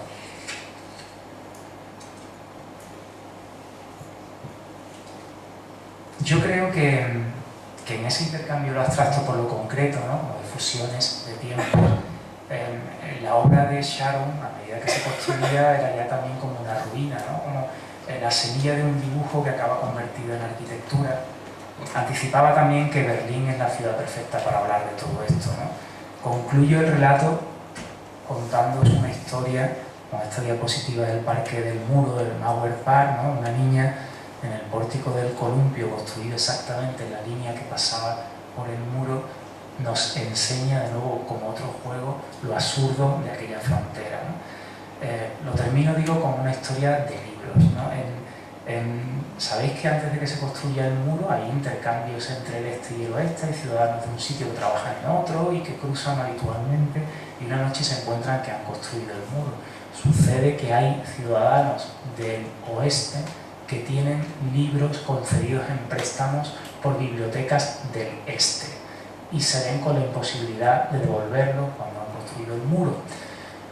Guardan durante muchos años esos libros con sus papelitos como testigos del préstamo y bueno, fue muy hermoso ver cómo cuando el muro cae hubo durante días colas en las bibliotecas del este de ciudadanos que iban a devolver los libros que habían obtenido como intercambio, ¿no? Otra de esas teorías como del encuentro y el intercambio a partir del conocimiento, ¿no? Bueno, la última historia es apenas un cuento, ¿no? Bueno, en algún sitio he ido escribiendo en sitios diversos acerca de dibujos que a mí me interesan, ¿no? Lo cuento muy fugazmente. Este dibujo de Saul Steinberg, que estaba como en una arquitectura, que era un juego también para niños, el pabellón de la Trienal de BBPR, contaba como con la mano del dibujante todos los edificios a lo largo de la historia de la arquitectura acababan finalmente condensados en la mano del que los dibujaba, ¿no? Bueno, en algún momento he contado la singularidad de este dibujo de Sol de Bay, ¿no? Como pide a cada dibujante que construya una línea pues siguiendo el eco de la que otro ha dibujado, y cómo las líneas no se diferencian y se parecen, y cómo aquello acaba vertebrándose en un lugar, ¿no? Como entre pilastras que lo acogen. Y bueno, esto permitiría construir como un discurso que muestre cómo nunca dibujamos solos, cómo el lugar influye también en el dibujo. Bueno, ya digo que no quiero extenderme. Y bueno, concluía el último libro publicado mío, el de Paseos en Espiral, concluía el libro con esta historia de los dibujos de Oppenheim con su hijo, ¿no? Como esta especie de transversalidad generacional. Él dibujaba la espalda de su hijo, él reproducía ese dibujo, y cómo se establecían aquí muchos ecos en la creación compartida, ¿no? y reverberante. Bueno, ya digo que no voy a contar estos dibujos, y sí que prefiero contaros un cuento en realidad que no sea mío, ¿no? Que es de Raymond Carver y se titula Catedral, ¿no? Bueno, este es el escritorio en el que trabajaba Raymond Carver con la fotografía de Chekhov al fondo, ¿no? Y seguramente aquí la veréis como en detalle, ¿no? El cuento de Catedral es muy arquitectónico en un sentido literal y metafórico. En el relato, la mujer del narrador había trabajado como lectora para un hombre ciego, y un buen día el ciego visita a la pareja, ¿no? En un momento de la noche, el ciego y el narrador están siguiendo un programa de la televisión, es un programa sobre la Edad Media y sobre las catedrales, ¿no? Y le dice el ciego al narrador: se me acaba de ocurrir algo. No, perdón, le dice el narrador al ciego: se me acaba de ocurrir algo. ¿Tiene usted idea, le dice al ciego, ¿no?, de lo que es una catedral? ¿Sabe usted de qué le hablan cuando le dicen la palabra catedral? Y entonces el narrador intenta explicárselo de palabra, pero lo hace mal, ¿no? Dice: pero tiene que perdonarme, yo no sé explicarle cómo es una catedral, soy incapaz. Lo comprendo, le dice el ciego, no te preocupes. Mira, vamos a hacer una cosa, hazme un favor, te voy a proponer un juego, ¿no? Otro juego. ¿Por qué no buscas un papel y un lápiz y dibujamos juntos una catedral? Entonces el narrador lo describe así: el ciego se sentó junto a la alfombra a mi lado, pasó los dedos por el papel, recorrió los lados del papel, me cogió la mano que tenía el lápiz, la apretó y dijo: adelante muchacho, dibuja que yo te seguiré. Así que empecé. Primero tracé un rectángulo que parecía una casa, podía ser la casa en la que vivo. Luego le puse el tejado, en cada extremo dibujé flechas góticas. Puse ventanas con arcos, dibujé algotantes. Yo ya no podía parar. El ciego palpó el papel, movía las puntas de los dedos, por donde yo había dibujado, asintiendo con la cabeza. Volví a coger el lápiz y él encontró mi mano. Seguí con ello. No soy ningún artista, pero continué dibujando. Mi mujer abrió los ojos y nos miró. ¿Qué estáis haciendo? Estamos dibujando una catedral, dijo el ciego. Lo estamos haciendo él y yo. Bueno, en definitiva, otro intercambio entre lo abstracto y lo concreto, ¿no? El juego del cuento de Carver tenía algo de anacronismo, porque todo proyecto finalmente, felizmente, tiene algo de anacronismo, ¿no? Dibujar una catedral gótica o ver un documental de una catedral gótica en una televisión, en un área residencial americana en el siglo XX lo tiene, ¿no? Cuando estudiamos arquitectura también sucede esto, ¿no? A mí siempre me ha parecido muy bonita la frase como del manifiesto docente de Bruno Cevi, que dice que habría que enseñar historia de la arquitectura en las mesas de dibujo y que habría que enseñar a proyectar en los laboratorios de la historia, ¿no? Y creo que también a veces hablar, como aquí, como ahora, ¿no?, de arquitectura, o también escribir de arquitectura, pues tiene algo de ser imposible, ¿no? Como contarle a un ciego que es una catedral, ¿no? Hay un detalle muy bonito de este cuento, ¿no? Y es que hay como una conexión también vivencial, ¿no? Decía Carver que a él le interesa la narrativa que posee rasgos que la refieren al mundo real, porque aunque ninguna de las historias que él escribe, decía, acontezca realmente, siempre hay algo en su vida que le hace como de punto de arranque, ¿no? Y que por eso me interesa a él la literatura, ¿no? El ciego es Jerry Carrigó, que es una persona que es esta, ¿no?, que Carver conoce y que trata en un determinado momento de su vida, ¿no? Nadie contó esta transferencia, ¿no?, entre el retrato y la obra que se establece en la persona como Borges en El Hacedor, ¿no? Esa cita de un hombre se propone la tarea de dibujar el mundo y a lo largo de los años puebla un espacio con imágenes de provincias, ¿no?, de reinos, de montañas,